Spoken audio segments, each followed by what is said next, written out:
So John, you got your Christmas tree, huh? Welcome to the December 7th meeting of Emmaus Rotary Club. Since we're in the Christmas season, I figured instead of a patriotic song, we'll sing a Christmas carol. Okay? So join me in "O Come All You Faithful."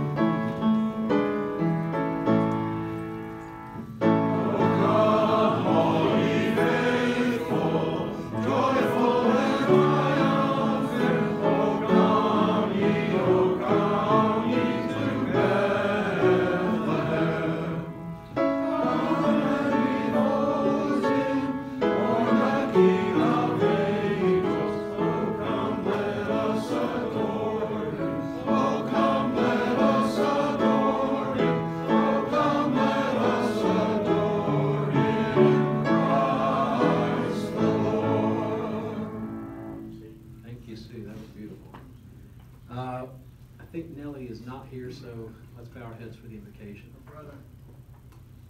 Elijah, you got it covered? Yes, I could. Yeah. Go for it. We come to you, O God, our Creator, who has designed our lives through your divine purpose. We come with the same purpose to you, asking you that you can lead us to think on how we can help those who are unfortunate, and we feel privileged that we are fortunate to serve. Help us to think objectively as we care for them and as we face New Year. God, we ask that you'll be present. Amen. Amen. Thank you. Okay. Steve Gould, you have an introduction of visitors and guests this morning. You're going to have to stand right. Steve.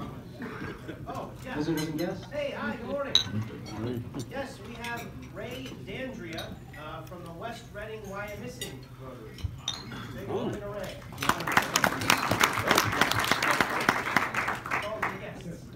Welcome, Ray. Okay, a couple of quick things, but before we do that, I'm going to turn it over to Mr. Fosselman for birthdays.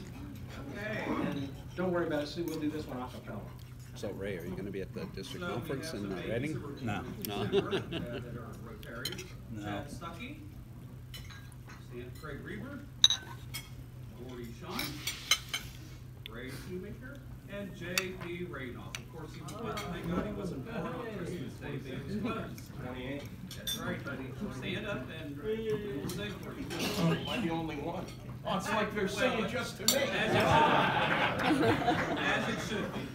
Happy birthday To you, happy birthday to you, happy birthday, dear Rotarians, happy birthday to you, and may live down in our valley. Happy birthday, JP. I'm sure the only one here. Okay, a few announcements this morning. Nicole isn't here, but I'll just remind everyone we're continuing to collect the items for Lily's Hope. I think that's been in the newsletter along with the list of all of the things that we are attempting to collect. We'll keep doing that for 2 more weeks after this week, so all the way through the final meeting we'll have this year on the 21st. I understand the Fellowship Committee, do you have a brief announcement, Bryce? Yes, we're having a fellowship committee for the whopping 4 members, 2 that are not here. So it's just Don and I. But anyone who wants to join the committee, feel free to stay after. We're going to meet for about 30 minutes. Thank you. Also following today's meeting, we will be honoring the memory of Bob Bisbing with an installation of a brick at Emmaus Remembrance Garden. So as soon as the meeting is over, we'll just make our way over there for a few brief words, and I think Patty's going to be there. So I hope as many of you as possible can come and honor Bob as we install that brick for him. I don't have any other announcements at this point. Ralph, go ahead. Yeah, just want to announce that we got 3 full boxes of overflowing boxes of food and $56 food for the needy. Thank you all. I appreciate it. Thank you. Does anyone else have an announcement? Quiet crowd. Okay, well, moving right along. Kelly Herman, you have the raffle. I do.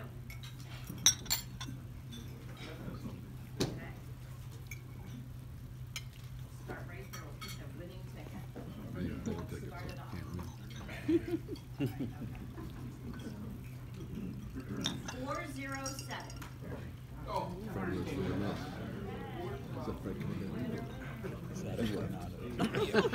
saw it, right? Just in case, I think, you never know. It's that's 384.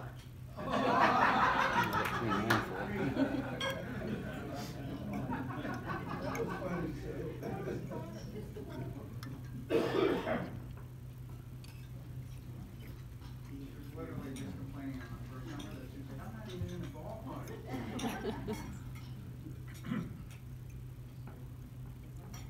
Last winner, 405. Okay, congratulations to all the winners. Fred Herman, your prognostication skills are not good. He said I was the winner. Okay, Sergeant at Arms. Yes, sir. Good morning. Substitute Mr. Stevie Gould, take it away. Substitute's good. Second in line is better. Assistant sergeant, I kind of like that better than substitute. I mean, who can substitute around a guy who finally puts hair on his picture at his business? Does anybody notice that? Does anybody know what I'm talking about? Did he get rid of the ancient one with the rug? Yes! Oh, he finally got He rid of finally that. got rid of it, his 1970s That was his high picture. school picture. Isn't that funny? So, first off, Karen Hobson is living by the four-way test this morning, and the first thing she did was bring me a $10 bill that was found at the threshold of this room. Check your pockets. Who's missing the $10? Probably Fossilman. All right, well, thank you to everyone then. That's going right into my pocket. And now I have some change for Craig Reaver, who only has a 20. He doesn't have, what was it that you're in there? Your bag, no bag. So, all right, so that's my first fine. Jeff Boyer gave me $2 for not having a pin on this morning. He's possibly leaving early. But we haven't charged him for that yet because that hasn't happened. Jim Palmquist has no pin. Greg, got you. Bryce. Yep. Bryce doesn't have a pin either. Now he blamed it on being tired. I like to call those other things. I've been there myself many times, Bryce. But we're going to charge you $2 for not having your pin. That's all I got. That's it. Boring. I was really digging in this morning. Definitely an under budget result. Oh, this is terrible. Bill, what do you got? Since Christmas is the time that you consider the needy, and I heard Steve say earlier he's really struggling, here's the $10 I just got. Oh, In recognition of the Christmas season. awesome. Who else won the raffle? $20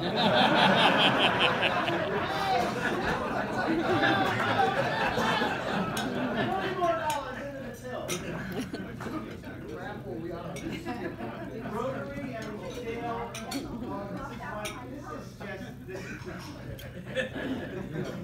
I will put a special email out to Dale and let them know. Let that be known from now through Christmas, just for anybody who may win the raffle next week. I definitely have game for you now, Craig. Anyone else with a fine? All right, how about some happiness?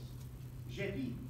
I have 2 sets of happy dollars. The first one I was instructed by my wife to give. She took the kids shopping in historic Bethlehem and stopped in at Hand Cut Crystal, which is Joanne Smida's store, and she wanted me to let everybody know how gracious and nice Joanne was. She put aside an item for my wife that my wife buys. It's a collectible item that's bought every year. She had one set aside for her. She had a little selection of things for the kids to buy if they wanted to get, you know, inexpensive stuff for their mother and their grandmother. And she said she really made a big, despite the fact that it was Cyber Monday, made a big deal over them visiting. So she said to tell everybody that you have to go see Joanne at Hand Cut Crystal for all of your Christmas gifts. And the second one is I often tell a lot of stories about Catherine, probably because she's the oldest and a little bit more, I don't know, loquacious than my 2 kids. But I have a quick James Francis story. We were out and about over the Thanksgiving holiday, and we ran into a family acquaintance while we were out.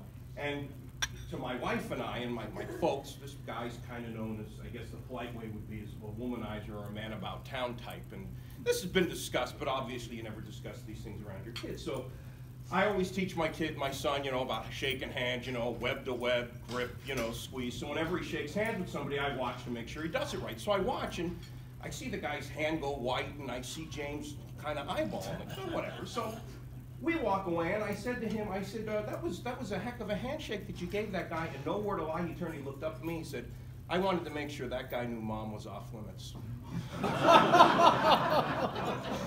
So apparently my kids eavesdrop more than I'm aware of.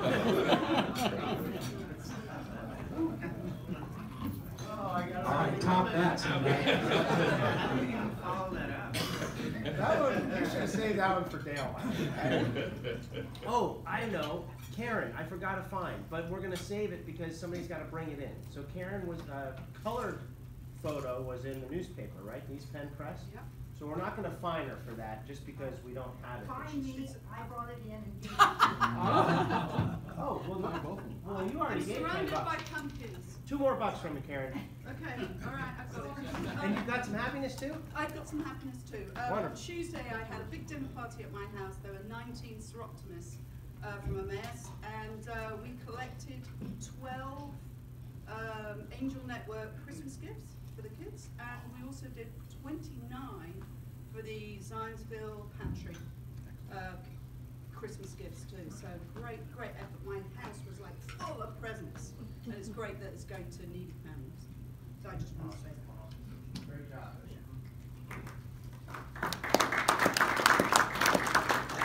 Now, two happy author dollars. Doug Shishka, don't laugh. I have some, and this is open to anybody in here, or your businesses, or your families, or your friends. They need a Christmas tree. I planted Christmas trees long ago.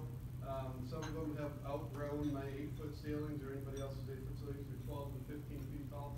If anyone needs one, I'm happy to deliver it to a Rotarian or a business or a needy family. So if anyone needs one, just come see me and let me know. Very good. Make sure. I have 5 happy dollars, but before I do, I met JP and little JP on Saturday at the Christmas tree lighting, and he does have a hell of a handshake. Second one, the happy dollar of happy $5 is my son and his wife Kate. Kate had a baby last Thursday, and her name is Sophia May. Sorry, I keep saying Sophia Mia, but it's May. Congratulations, John.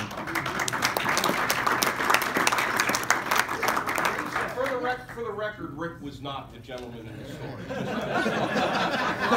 Thank you. I just wondered if you'll be aware if you're a sports fan and you want to do streaming of sports. Amazon.com has Sports Illustrated, SI.com streaming. My son-in-law is the vice president of video, and he just got this deal with Amazon. $4.75 a month, streaming sports all you want at Amazon.com. And congratulations, Alicia. I saw your daughter's tape of when she was on Cash Cab. Yes. Posted online And earlier this week. she just did one with LeBron. She just interviewed LeBron.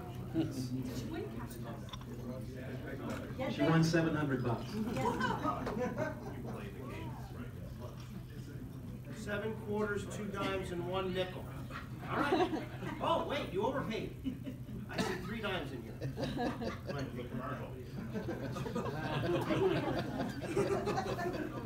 I've been there before, too. Who else? Anybody else have a happy dollar this morning? No? All right. Mr. President, back to you.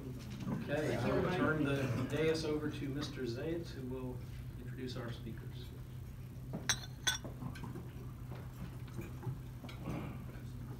Thank you, Bert. I'm going to make this short and sweet. You already met a fellow Rotarian, Ray, who is part of this group. He is part of Embrace Your Dreams with Fred Keller, who is the executive director of Embrace Your Dreams. Ray is a former dentist, and Fred is a former corporate executive in many different companies. So without further ado, I'm going to bring them both forward and let you talk about Embrace Your Dreams.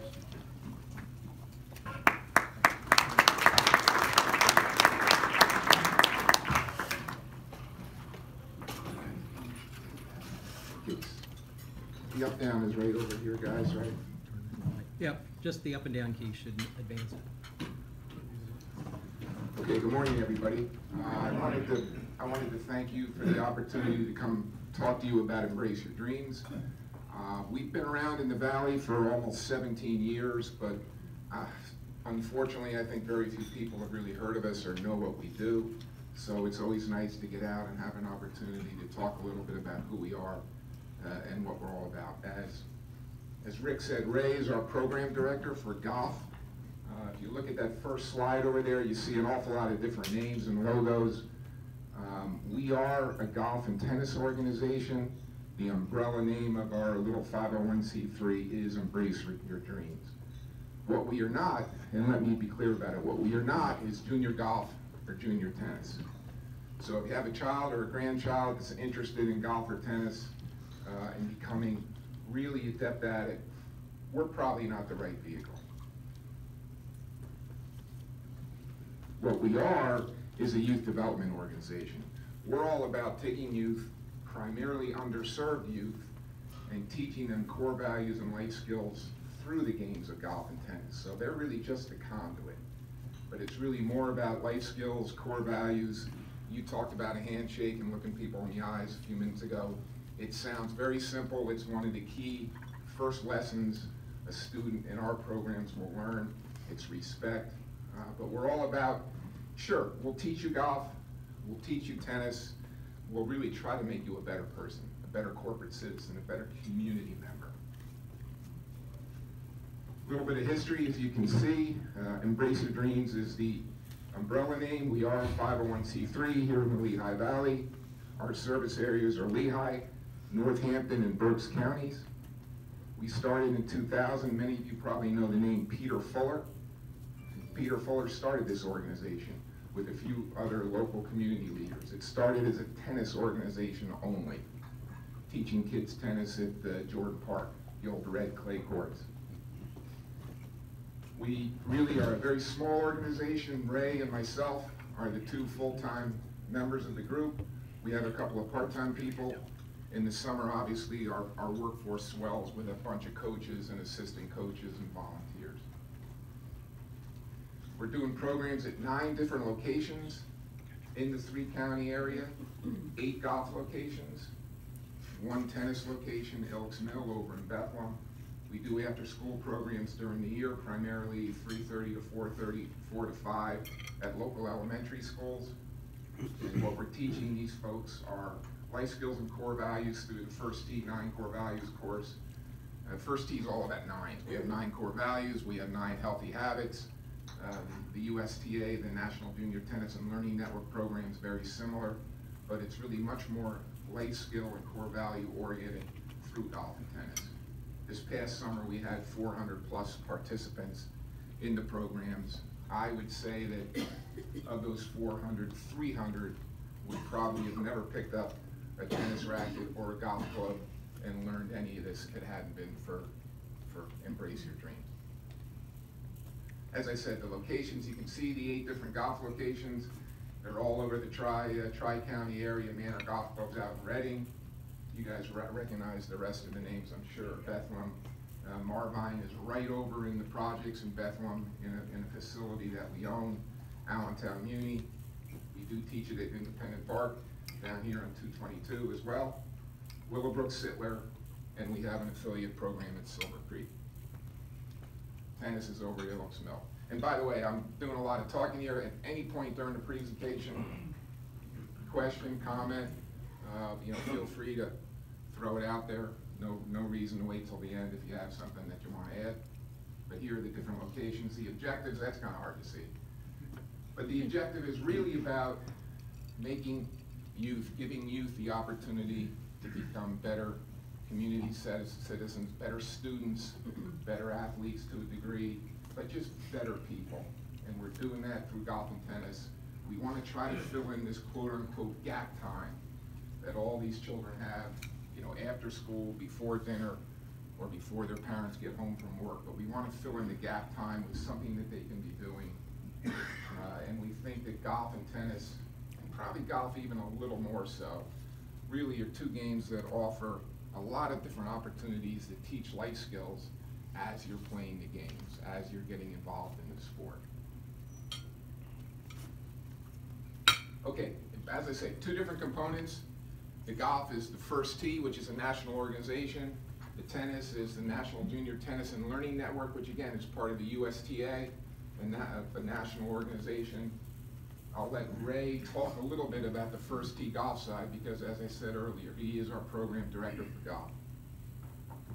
So last month, Fred and I went down to Orlando, Florida, where we were part of a national network celebration that noted the 20th anniversary of the First Tee. Internationally, there's over 10.5 million children who have been impacted positively in the last decade. Not only the 200 chapters in the U.S., but also in Europe, South America, all over the world. You know, our chapter has been around for 15 years. I started the program down in Reading 7 years ago, starting our 7th year this year, and now we've grown to the point where the program down in Berks County takes on about as many of the children as the other sites combined. A little background information about the First Tee curriculum. It's been redesigned 3 times over the last 20 years by 2 physical education instructors at Springfield College. Does anybody know what sport originated in Springfield, Massachusetts? Basketball and also volleyball. It's a famous institution for physical education. And these 2 instructors have gone through the curriculum that we teach, and they've revamped it a number of times. The curriculum is basically activity-based, where we try to integrate the game of golf into the life skills. So you've all heard the stories about the CEO who interviews a prospective executive by taking them out on the golf course. And we know why that is. You know, it's because the game of golf makes apparent so many, you know, life skills and behaviors that are evident once you play. Now, the game is the context which our curriculum takes hold. However, the children start out only learning the basics of the game, and they don't really get some of the key lessons until they're allowed to go out and experience the game on a higher level. So I'm here for one particular reason, and that is to try to encourage anyone who knows anything about the game at all to volunteer to help us. We're looking for volunteers to teach life skills as opposed to the golf. We have a staff of trained, certified golf instructors. My experience has been that, for instance, we'll have a kid who's maybe a senior in high school or a college golf player that comes along to help the certified coaches at a site. And we have a ratio of 6 kids to 1 coach, something like that. So if 12 or 18 children show up at a particular location one day, the head coach takes 6 children and the other 2 assistants take the other 12. My experience has been that the younger coaches are well versed in showing a child how to play the game, but they're not confident in their perspective on life skills, as opposed to someone who's been through the experience of life, has a greater perspective. And I'm not really asking any of you to take on a responsibility of teaching golf as much as if you were to come to a site for a couple mornings during the summer and volunteer your time. We would love to have the input of an experienced, mature adult who's not reluctant to speak up and help us integrate the game of golf into confidence, responsibility, integrity, sportsmanship, things like that. So if anybody knows, if you don't have the time yourself, but if you know of someone who might want to have, take on that role, even if it's just for 2 or 3 mornings during the summer, please contact Fred or myself. We have some of these brochures here, which are called parent guides. They're a color brochure that's fabricated by the First Tee National Office. It's an excellent way to learn more about the organization. It provides an overview of the structure of the organization and some of the benefits that are available for children who stay within the programs for a long time.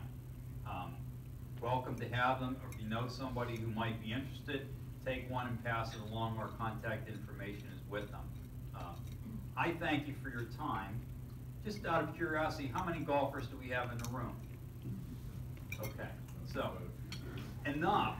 Now, as I said, you don't have to be a golfer that can break 80.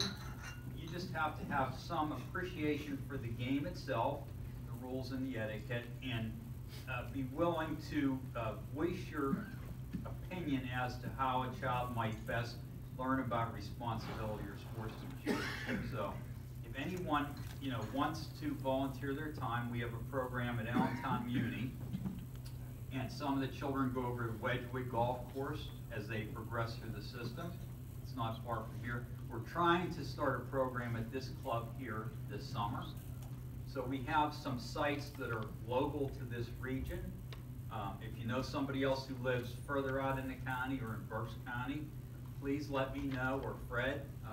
I'll be happy to help to give you some instruction and train you, or organize some time set aside. All of our staffers have to undergo background checks. As you well know, anybody who has any personal interaction with children, just according to the state law. So that would be a consideration, but it's a worthy cause. Wonderful children. I've been involved for 6 years now, and as Fred said, many of these kids would never have held on to a golf club or tennis racket unless we've brought this to them. So we're looking to make good citizens more than good golfers or tennis players, but the sport is really the vehicle, the context in which we teach this. Okay, thanks, Ray. I can expand on two of the things that Ray said. First, regarding not really needing to be an expert in golf. One of the nice things about talking to a group like this is I do know some of the folks in the room, Gary D, Steve, some others, and some of these folks know my middle daughter, Andrea. I have 2 daughters and a son. Andrea knows less about golf than virtually anybody. Andrea's a school teacher in the first in the public school system in DC and then Philadelphia. Andrea was an assistant coach last summer, 2 summers ago, I'm sorry, in Marvine, over in the villages in Bethlehem. And Andrea got so much out of that in terms of trying to help some of these kids, trying to teach some of these kids just basic life skills: respect, confidence, sportsmanship, courtesy, things like that. So you don't have to be a golf expert at all, folks. Secondarily, we should mention, we do have affiliate programs at various country clubs. We did one at Lehigh 2 summers ago. We're trying to do one here. As Ray said, although that's not firm yet, we did one at Silver Creek this past summer. And the way that works is we will take usually somebody who's an instructor already on site at the club and then put them through some basic first tee training to get them certified as a first tee coach. And then as part of the normal program that they would run for their own individual club, we would start to do some of these life skills and core value components as part of that. So it's really not a competing program to that club. It's not, we're not trying to take anybody's kids or students or whatever. We're just trying to reach as many possible kids as we can. And the first tee is all about diverse backgrounds. Yes, we want to primarily get to the underserved, but we also want to get to people who really are not underserved. And we think the value in having all these kids interact together is huge. Okay? Questions on any of that? Okay, let's switch over to the tennis side real quick. It's known as the National Junior Tennis and Learning Network. It's really a parallel program to the First Tee. It was started, this is actually an older program than the First Tee. It was started back in the late 60s, early 70s. It was actually, some of the founding members were Arthur Ashe, Charlie Pearsall, for any tennis enthusiasts in the room. And it's a little bit more of a junior tennis program in that it's kind of a little more skill-oriented, finding really good tennis players. There is a life skills and core value component as well. Even though it's an older organization and an older national organization, it hasn't quite made the impact on youth in terms of numbers that the First Tee has, which I attribute mostly to marketing and branding and advertising. I mean, you don't see a whole lot of USTA commercials or NGT Melt commercials, certainly on TV, at least I don't. If you're watching golf at all, you do. You see Ricky Fowler and you see Sergio and you see some of the other people at these big tournaments, and you see on the breaks a First Tee national commercial. So I think First Tee's maybe done a little bit of a better job of branding. Okay, let's talk a little bit of that need. What are we really trying to do, or who are we trying to reach? I think we've pretty much hit on it, and this is kind of an eye chart anyway.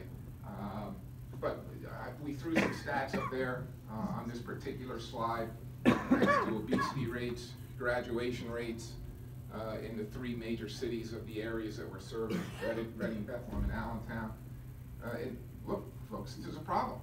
These kids, in a lot of cases, have too much free time. They fill their free time with things that aren't all that great.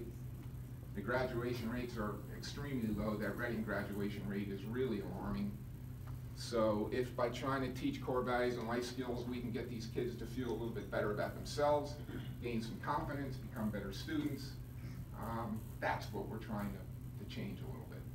Not necessarily have them make the high school golf team. Okay, we have a variety of events and things that I at least wanted to bring to your attention.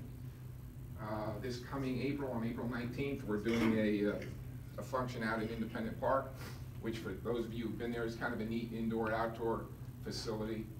It's kind of what I would call a spring mixer. Some of our participants will be there. They are at every event that we hold. It's a great way to meet the board, the coaches, the kids, hear a little bit more about what we do. On June 4th, we're having our annual Fuller Family Golf Tournament. This year, it's coincidentally here at Brookside. We kind of rotated. It was at Lehigh last year. It was at Mazellum the year before. That's a big event for us. Again, some of the participants will be there. That's a big fundraiser for us. We typically run our programs on this third bullet. The week after school ends in June through the middle of August.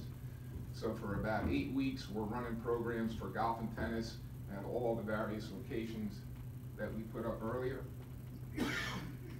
We to try to get out to Berks County and make sure we're out there, we run a summer golf tournament out at Berkeley in the middle of August. This year it's on August 17th, which I believe is a Friday.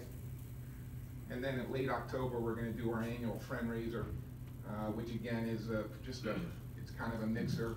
You come out and you meet the kids and you hear more about the programs. And it's a good way to get involved and meet some of the other people who have supported us. This past year, we just finished doing it at the PBS Center, PPL Media Center over in Bethlehem by Arts Quest. Okay, how can I help? If you're sitting out there saying, okay, I'd like to learn more about it, what could I do? Well, please come to one of our events, meet some of our participants. It's kind of inspiring to meet some of these kids, see how far they've come, see how much confidence they've developed. So you're always welcome to come to one of our events. We are always, as Ray said, and Ray hit it hard, so I won't do it harder, but we always are looking for volunteers, committee members. We're a typical 501c3 folks. We can use all the help we can get, but we're always looking for coaches and volunteers, which is right to the third bullet. If you don't have the time to be a coach, perhaps a mentor. Some of these kids, as you well know, don't have strong father figures. In some cases, maybe not a mother figure either. Usually it's more often than not it's the father. They, in a lot of cases, could use a mentor. We have various stages of a mentor program. Just at its most basic stage, you're interacting with these kids once or twice a year. Coming to speak to them at a lunch, maybe 5 kids in a room, 2 or 3 of us, and you tell your life story. It means a lot to a kid. Learn more about our board. We have a 13-member board. I'm sure that if you saw the board list and it's on our website, and I'm happy to share it with you, you probably know at least a handful of those folks. And then last but not least, look, everybody in the room has time, talent, or treasure. You all have various skills, various likes, various strengths. If you're willing to donate some of that to a cause like ours, we would love to have you. Okay. Thank you. Questions, comments, please, anybody? I have a comment. Yeah. The handshake. We alluded to the handshake earlier in the story. The first lesson the kids learn on day 1 is how to introduce them to one another, firm handshake, look them in the eye, repeat the other person's name. And I always tell these kids, many of these kids are not going to play golf. We understand that eventually for a lifetime. There's no reason why they can't come to a couple class sessions and learn that basic life skill. And when you're 15 or 16 and you're going out and looking for your first job, you walk up to that manager of the CVS or McDonald's and you say, hey, and you give them that life skill, that's going to make a difference in somebody's life. So what we'll do is we'll talk about the handshake, we'll practice it, then we go out on the driving range and say, now, when you hold the golf club, you're not going to try to break the knuckles, squeeze the golf club to death, but you don't give the golf club the dead fish handshake either. So we try to relate the handshake to the golf swing. And that's the way the curriculum has been designed over time.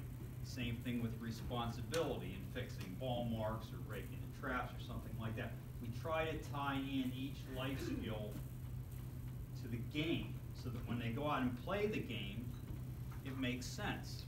Courtesy, you know golf etiquette, right? And I always tell the kids, watch the pros on TV. When they'll battle each other for hundreds of thousands of dollars, but yet they're being polite to one another. They shake each other's hand at the end of the day.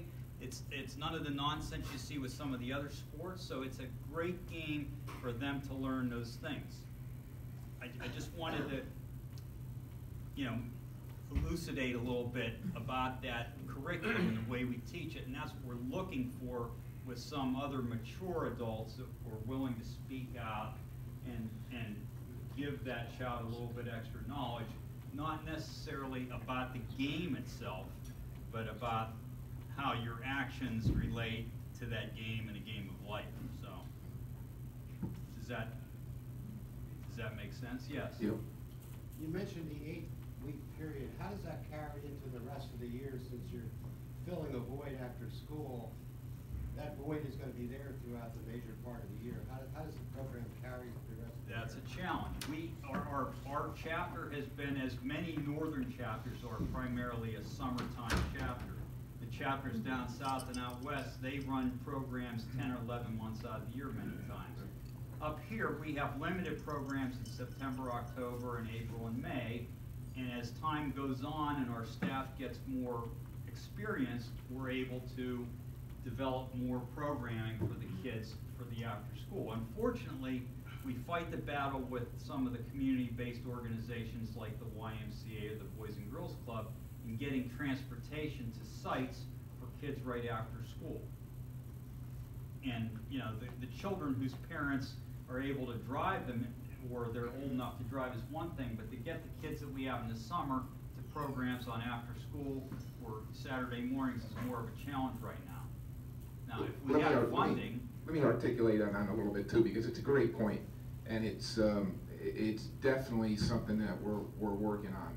As Ray mentioned earlier, we just both came back from a week long in Orlando at the First Tee Conference, training, networking, that kind of thing.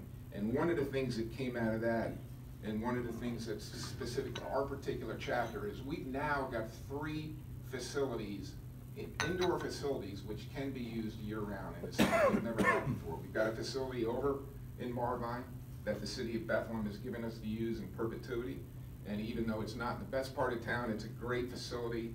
8 indoor nets, a little putting green. It's a beautiful facility. We've got Sittler. The chairman of our board is Rick Klein at Sittler. Many of you probably know him. Sittler's got some indoor facilities, and the affiliate program at Silver Creek that we had up there, they've got an indoor facility, which is a nice facility. We as an organization, and it's on Ray and I, and it's probably 1A and 1A on our priority list, is we've got to find a way to break through this transportation issue, because it's an issue, and get these kids over there, because they come out of an 8-week program in the summer and they're fired up and they're interested, but to expect them to just come back next summer and pick it up again, it's just not realistic, folks. We've got to find a better way to keep them engaged during the year. So it's a really fair question. Yes. How do you find the kids? Do you give them the equipment and do you ask for report cards? We don't ask for report cards. Did you mean school report cards? Yeah. Typically, no. We recruit the kids from Boys and Girls Clubs, YWCAs, We spend a lot of time and effort going into the local elementary schools, and in some cases the middle schools, and passing out a whole bunch of flyers and information, although that's getting harder and harder to do at the school level. But we do a lot of pass outs, hoping we get some interest. Word of mouth from the people who have done it once and come back is very strong. We've had a lot of success with some of the charter schools, the local charter schools. That's a good source of kids. We do some advertising, morning call, a lot of social media advertising that's free. The morning call is not totally free. So a lot of different vehicles. We typically don't ask for a report card, at least to my knowledge, we never have. And in a lot of cases, if a child is having trouble in school, that's kind of a child we're hoping we can make an impact on. You would also ask for the equipment. The equipment's all furnished. I mean, a lot of people look at golf and tennis, golf in particular, and say, oh, it's really expensive. I mean, this isn't going to work. Everything, any child that comes into our programs, everything is free. We furnish all the equipment. Thank you.